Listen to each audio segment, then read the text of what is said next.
Wait, where are the clothes you were wearing? Garbage. Garbage? Why?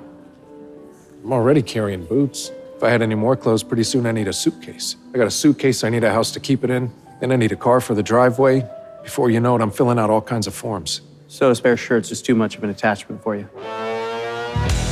I'm Sharonda Williams, and welcome to Prime Video Episode Breakdowns. Welcome to Prime Video Episode Breakdowns, where I will be breaking down weekly episodes of our favorite Prime Video original titles for you to stay in the know of all the details you need of the new season. Today, we're recapping Episode 4 of Reacher Season 2. But before we get started on the play-by-play, here's what's happening in Reacher Season 2.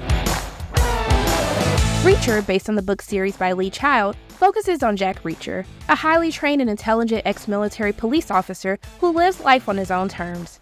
In Season 2, Reacher is pulled from his vagabond life after learning that a member of the 110th, his elite group of Army Special Investigators, has been murdered. He and some of his former military cohorts reunite to investigate and soon realize the case is bigger than they ever could have imagined. Episode 4 starts out with Reacher, Neely, Dixon, and O'Donnell going through the files that they stole from New Age Technologies. O'Donnell says he thinks Swan is dirty, but Reacher isn't having it. I already told you. Aren't you the guy that said that assumptions kill? O'Donnell sees that Swan was the assistant director of security under Langston. They also find Brian Collins, the associate security officer and the getaway driver, outside of Seropian's house. Russo is getting chewed out by his lieutenant about Reacher and his crew, and he wants to know what information they have that they haven't told him. Neely finds emails between Swan and Barlow, which leads them to a huge defense contract called Project Little Wing, a 9-figure contract.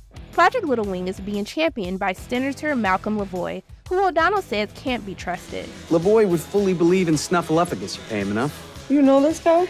By reputation. In D.C., Lavoie's what's known as a paper bag. His politics and his vote go whichever way the wind's blowing. O'Donnell volunteers to use his skills as a blackmailer to find dirt on the senator's legislative director, Daniel Boyd, so they can get more information. Neely asks Reacher to consider that Swan could be on his list, but Reacher still won't believe her.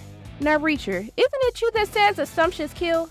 In a flashback, we see the 110 celebrating the case being closed for finding drugs, but they notice a brick is missing. They search the car, and somehow Swan conveniently finds the brick behind the seat. Back to present day, AM goes to the doctor, the one we saw on the bench billboard, to get his new alias. He kills the doctor and takes his identity. He also takes out the secretary and leaves a note saying the appointments for the day are canceled. He rents a car under the doctor's name. O'Donnell finds dirt on Boyd. He was truly the party boy. Reacher finally answers Russo's call and asks him to research the New Age Technologies security team roster. Reacher pays another visit to his favorite dealer and steals his drugs.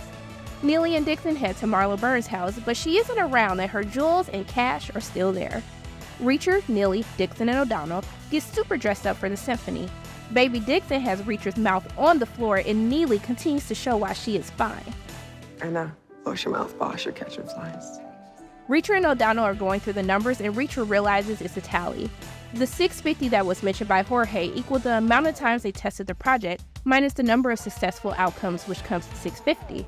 O'Donnell tries to convince Reacher that he will be a great dad and that he should pursue Dixon, but Reacher is in denial. Dixon has her mark Daniel and gets him to do some drugs, and oh my gosh, Lieutenant Malcolm Finley shows up with his badge. Sir, you're gonna want to put the drugs away and step out of the car. Okay, back in Boston and working again, we love to see it. Finley detains Daniel and sends in Reacher and O'Donnell as fake FBI agents. Boyd tells him that the Little Wing Project is a code name for a new technology, an anti-missile software.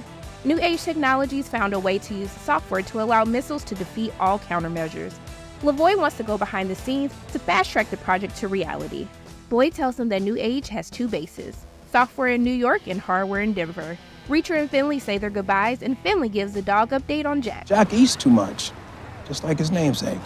Reacher, Neely, Dixon, and O'Donnell head to a diner for food, but they are interrupted by a biker gang and their weapons are taken. They get into an all-out brawl, and let's just say Dixon is killer in heels.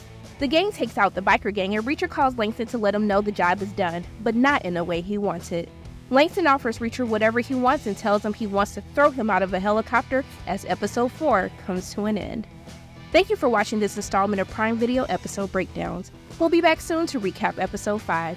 Don't forget to watch new weekly episodes of Reacher Season 2 on Fridays, only on Prime Video.